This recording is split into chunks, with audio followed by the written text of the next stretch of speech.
Good day everyone. Today we will discuss the first type of memo, the request memo. But first, let us define what is a request memo. The main objective of request memo is to gain a favorable response to a request. The memo must be written in a convincing way. Next is the importance of request memo. It includes instructions or recommendations for carrying out the requests, such as specific actions. Now, here are the tips in writing a request memo. First, add the title. A memo's title is short and to the point and is always placed at the top of the page. Usually, a term is used in the title, memo or memo to staff. Ideally, you want your message to stand out amidst the pile of paperwork and emails that often inundate the modern workplace. Directing your title to the intended audience recipients does not doubt. Second, make sure to include the date. The date is necessary as a type point of reference. It shows the recipient when the memo was written, and in many cases given the memo a sense of urgency, and that its contents and instructions are to be taken seriously.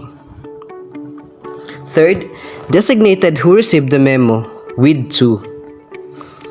To designates who received the memo, either an entire company department, a sales staff, or to an individual. You can structure the to memo line alphabetically or by title. Next, make clear who the memo is from. The line designates the memo author by the name and title, often to underscore the importance of the memo. The title includes the sender's signature by initials. Usually, this occurs when a subordinate writes the memo for a supervisor or manager. The manager will sign on the memo to show recipients that everything in the memo is approved and requires attention or a responses. Fifth, add a clear subject. This line designates the memo is about and should always be written clearly, concisely, and compellingly. Above all else, you want your memo to stand out and to get your message across. The process really starts with the subject line and is intended to clearly state what the memo is about. Next is write the body. This section goes into more detailed what the memo is about. The goal is to get to the point quickly. The first line is all important. It is set the table for the remainder of the memo. Its ideal is to break the body of the memo down into short paragraphs. 3 should be the goal. Any important and you start losing the attention of your recipients. Remember, clear and concise is the goal with a good memo. The last paragraph should feature a call action and something compelling to spur the recipient into taking action. And lastly, sign off with a good clause. The last portion of the memo can include a signature from the sender at the bottom, but it doesn't have to. Just sign and date the signature to officially seal the deal on the memo, and let the reader know who exactly the memo is coming from. It's important, however, to the end of the memo with firm call for action, letting your readers know what specific action is to be taken. And to help you write a better memo and give you a visual example and what a good memo should look like, check out this sample memo. So here is the request memo, an example. First is you will write your name, for example, J.R. Montiano, then your address, Block 2, Lot 9, Menville Subdivision, Palingon, Tipas, your city, Taguig City, zip code 1603, your phone number, for example, 0977-4849-567, your email, for example, montianojr460@gmail.com. The date that you will send the letter, for example, is today, April 15, 2022. The name of the person that you will send the letter, for example, is Mr. Kim Tony Dison, title Director.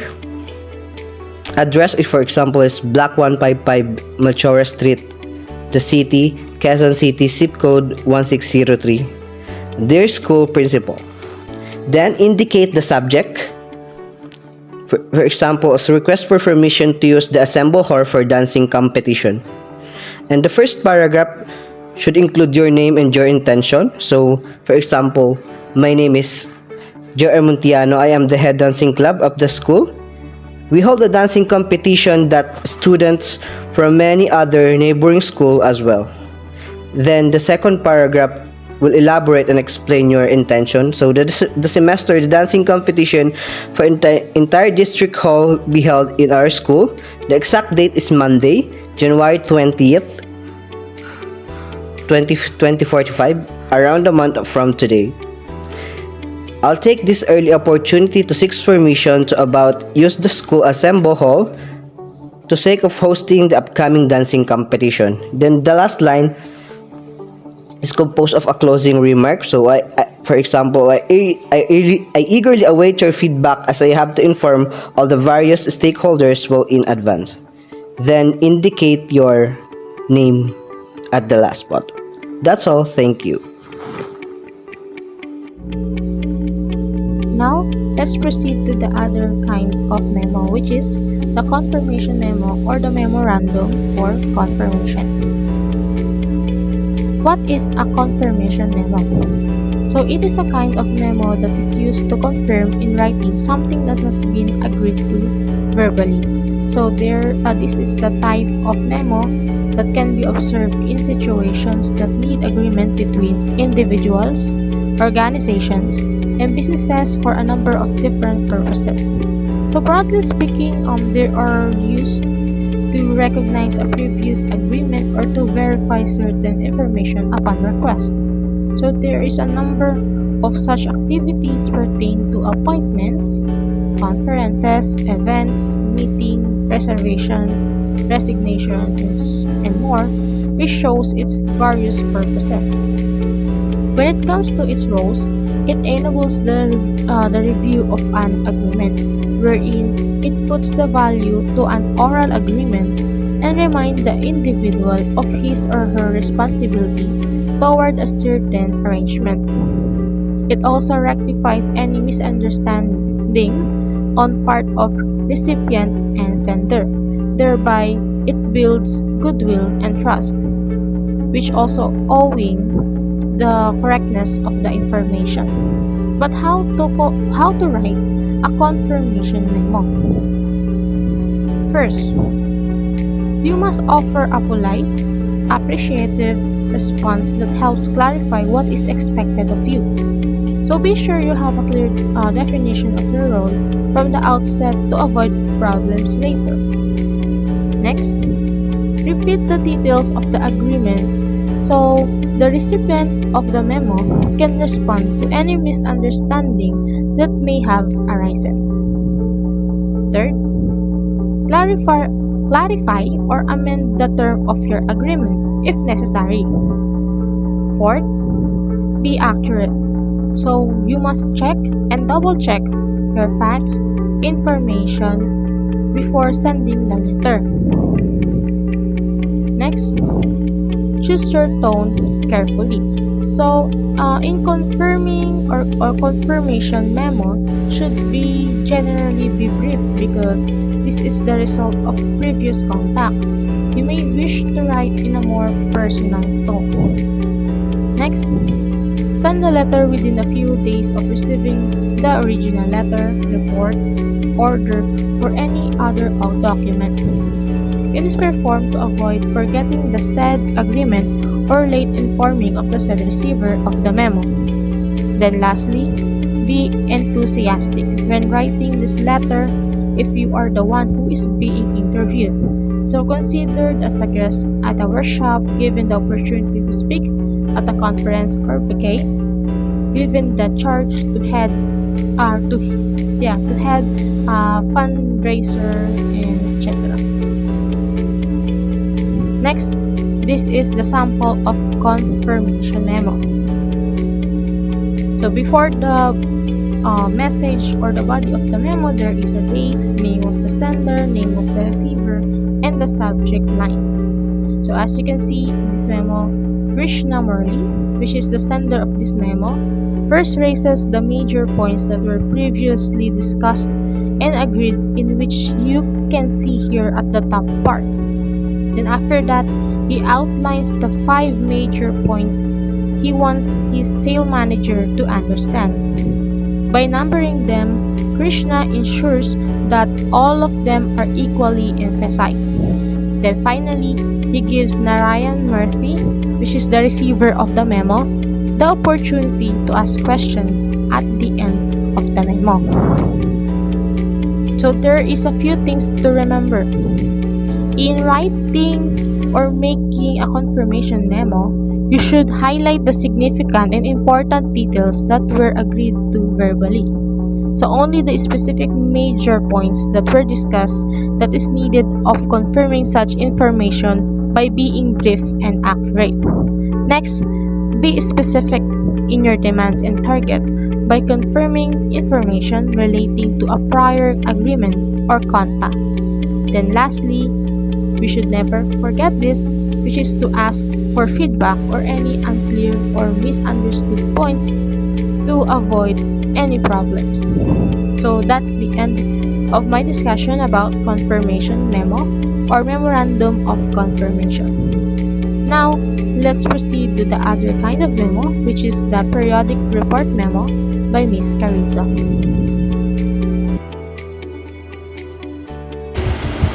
Good day everyone, I am Lalaine Carrizo and I will be discussing the periodic report memo and how to write it.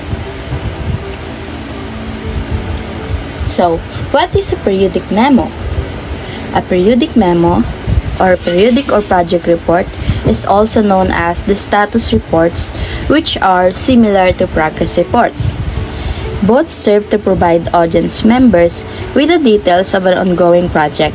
However, the progress report is usually sent at certain milestones of a project, while periodic reports are sent at regular intervals. So, it is statistical information prepared regularly. So, which means it can be daily, weekly, monthly, quarterly, annually, and the like to relate what, where, and when job, work, task, or assignment is accomplished.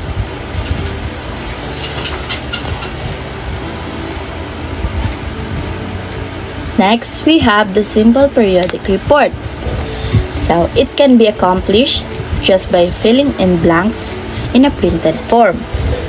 So, the advantages of it are it guides the reporter in preparing his or her report and prevents the overlooking of some items. Next, it ensures the brevity of reports. It makes preparing reports easy and convenient. It also simplifies organization of the information and facilitates understanding of the report. So how about the disadvantage? So it is lack flexibility, hence there is a need for a section on other comments. So next, for the complex periodic report, it includes the production, expenditures, sales, and company financial status for a certain period of time. While annual periodic report, it is a complex report too, since it may embody the mentioned complex reports for a period of 1 year. Its introduction, usually a message addressed to the stakeholders. It highlights the summary of the organization's yearly business operations and success. Now, let's proceed to how to write a periodic report memo. So, I have here a sample coming from the internet, a sample of annual report.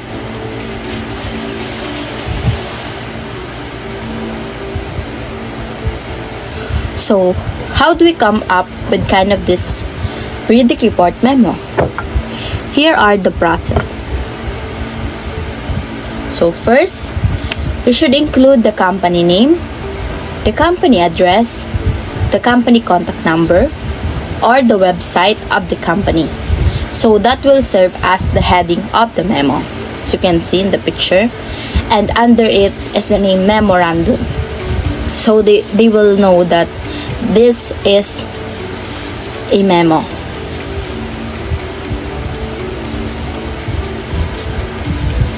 So second, your memo should include the date it was written, for example, July 21, 2016, the receiver and their position, so members, planning and budget committee members, and board of trustees. So next would be the sender, for example, Kristen Wong, the chief financial officer, and last would be the subject.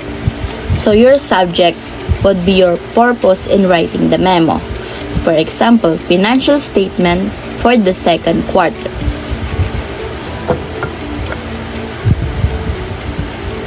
Third, it should include the content of your memo. So the third sections will be the body of your memo. So it includes the details, the information, the highlights, the resolution or recommendation. It should be there. After that, it should also include a closing segment. Lastly, in your memo, it should include the attachment or the summary of the report.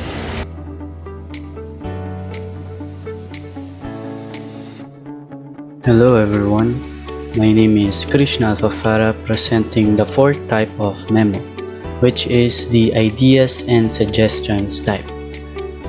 Let us first discuss its definition. So what is it? So from the word itself, ideas and suggestions memo is sometimes used to convey ideas or suggestions. So managers frequently turn to their subordinates or colleagues for advice on dealing with specific challenges. And if this is the case, a memo including ideas and suggestions is required. Now, this is how we write a memo for ideas and suggestions. We will follow the guidelines listed below for writing this type of memo. So the first is that we should write directly. Why? That is because the manager would have not asked for ideas unless he thought the writer had something to offer. The second is that we should begin with positive comments about the current situation, since no one loves to be shut down, and then we should carefully provide proposals for improvements. The third one is that we must group our ideas according to subject and use headings to highlight them, so we can organize our thoughts into categories. And also, we utilize headings to make them stand out. And lastly is that we should be specific and don't stray off the point. So we should just go directly to our points of suggestion and ideas and not make such general statements. I have here some examples of this memo. And the first example shows a memo that has a number of problems. So this is a poor example type of ideas and suggestions memo. We have here the date where the memo is pertaining to, where is it from, the subject matter, and the message content. So it says here, thank you for asking me for suggestions regarding how we can reduce absenteeism and turnover. I think some of the areas we should examine include competitive salaries, the benefit package, job redesign, and union relations. I am sure that there are many other areas and that warrant attention, and you know them a lot better than I do. I simply throw these out as some that should be considered. I'll be more happy to go along with whatever you decide to do. So as you can see, the problem with this memo is that the author's tone is far too broad. And despite the company's current issues, she hasn't offered any solutions at all. She just states his or her opinion. Now, moving on to the second example, the excellent example of an ideas and suggestions memo. So as you can see, the result of this memo is that the author is more concerned with pleasing her superiors than she is with making sound recommendations. So when you read this memo, you can see how powerful it is. So isn't it much better now? And the opening paragraphs do a good job of setting the stage for the rest of the essay. The recommendations are organized into headings, and each one is detailed in great detail. Also, the conclusion has a strong call to action, and lastly, the author explains how the suggestions can be put into action. And that's the fourth type of memo. Thank you.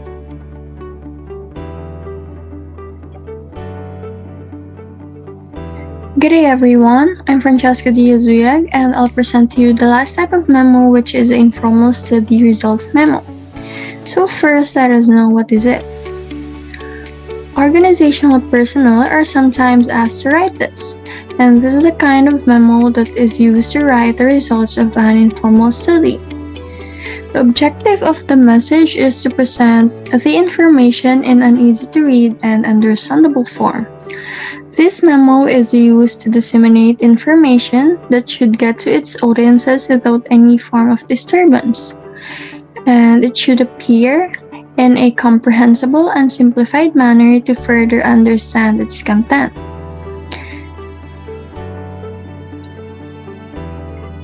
Although there is a detailed document dedicated to putting into detail what has been found during the study, this memo presents an easily understandable breakdown of the document. This ensures that everyone involved or concerned can understand the findings even if they only possess a basic knowledge about the topic. So if you are thinking about how to write this kind of memo, first you should consider these things. Of course, you should state the purpose at the beginning and stick to it. You should use headings and subheadings to make the readings as easy as possible. You should also present data in findings section and interpret it in another called conclusions or another similar terms. You should also be specific, stay on the point, and address different issues one by one or systematically. And lastly, unless there is a good reason to do otherwise, write the memo in informal language and use personal pronouns. So I have here a good example of an informal study results memo. So you can see that this figure was written in response to a request from a top manager. The opening paragraph states the purpose of the memo. There are also headings and subheadings act as signposts. There is also specific numbered points that makes the memo easy to read and understand. And lastly, it has recommendations that are or which shows the steps that should be taken to further improve an action. So that's it for my presentation. I hope you learned something. Thank you.